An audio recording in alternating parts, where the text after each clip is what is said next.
Welcome back sa ating FB page na Review with Leonalyn at sa ating YouTube channel na Solving Math with Leonalyn.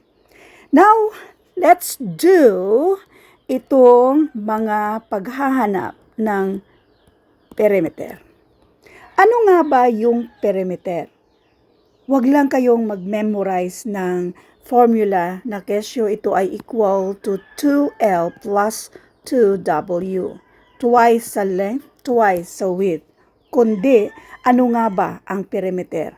Ito ay total sides. Dito sa rectangle, mayroon kasi yang dalawang length at dalawang width. Kaya ang ending, ito yung formula kapag maghahanap tayo ng perimeter dito sa rectangle. So anyway, para mas lalo niyong maintindihan, i-drawing lang natin. So, ganito yan siya. Ang nasa given, ang length daw ay 12. So, malamang yung kaharap niya o yung isang side ay 12.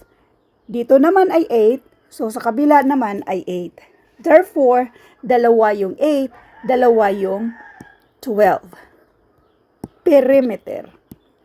Hindi to halos nawawala sa mismong exam, kung ano mang exam man yan, lalo na sa civil service exam. Meron tayong dalawang length, which is itong 12, plus yung dalawang width na 8.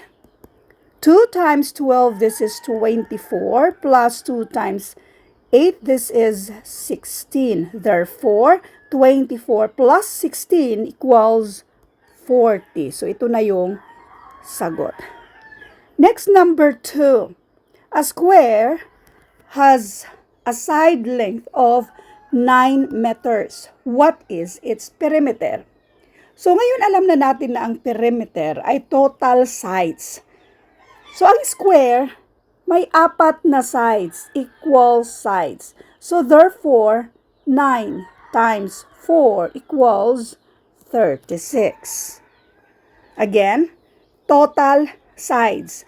Yung square kasi ito, pariho yung sides ng square. So, i-multiply lang natin ng 4 itong 9 meters natin. Number 3. A triangle has sides measuring 5, 7, and 9. What is its perimeter?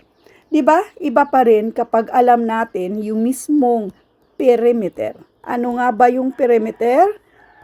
Total sides. Ang triangle may 3 sides. Itlong 3 sides, i-add lang natin si 5, 7, at 9. So, therefore, ang sagot dito ay 21. 21. Thank you for watching and all I hope na meron kayong natutunan sa videong ito. Thank you and God bless.